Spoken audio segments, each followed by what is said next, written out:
Pemirsa, dalam demokrasi elektoral terpleset lidah dapat berdampak fatal. Kehilangan simpati hingga dihujani caci maki. Politisi pemula mungkin tidak sadar bahwa masyarakat selalu mengamati tindak tanduk serta ucapannya. Repot jadinya bila jam terbang belum mumpuni, namun sudah tampil di panggung politik tingkat tinggi. Mengajukan permohonan maaf sebesar-besarnya seandainya video saya yang terakhir tentang politik dinasti telah menimbulkan ketersinggungan dan kegaduhan terutama di daerah istimewa Yogyakarta. Caleg Partai Solidaritas Indonesia Ade Armando akhirnya meminta maaf setelah pernyataannya mengenai dinasti politik memicu aksi unjuk rasa.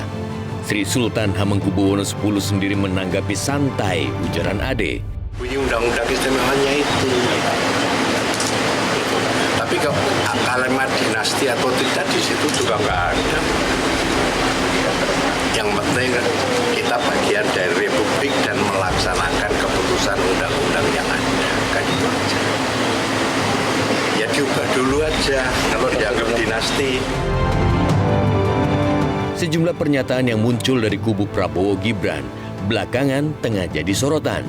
Cawapres nomor urut 2, Gibran Raka Buming Raka misalnya, mengakui kesalahannya mengenai asam sulfat.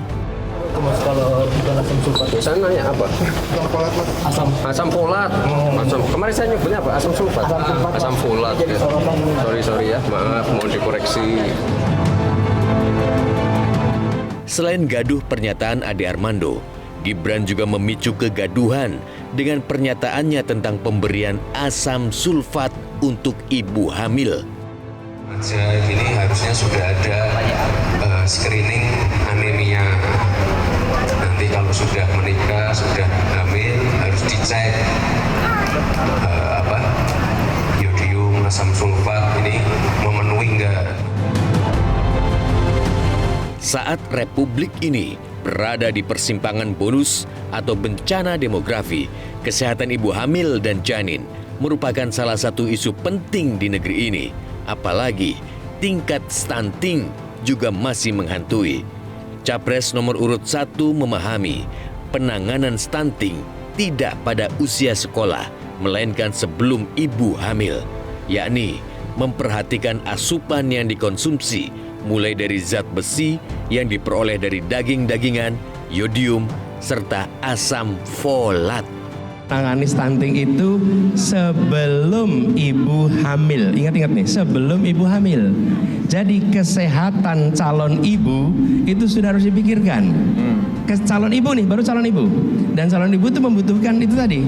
Apa tadi yang disebutkan? Satu adalah zat besi, dibutuhkan sekali. Zat besi. Zat besi dapatnya dari mana? Ya, dari daging, dari makanan. Kemudian yang kedua adalah yodium. Kita tahu yodium. Yang ketiga asam folat. Asam folat itu didapatnya dari tanaman, bukan di bengkel. Nggak ada asam folat itu. Bukan asam sulfat berarti ya? Asam folat. Asam folat. Menjelang Pilpres 2024, KPU akan menggelar debat Capres dan Cawapres sebanyak 5 putaran dengan beragam tema pembahasan.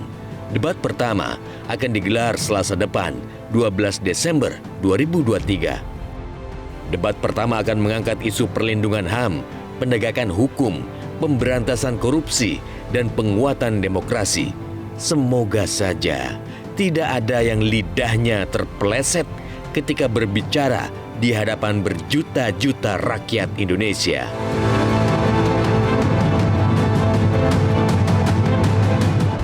Menurut Koalisi Indonesia Maju, paslon yang didukungnya akan mampu menunjukkan kemampuan karena masih tersedia banyak waktu.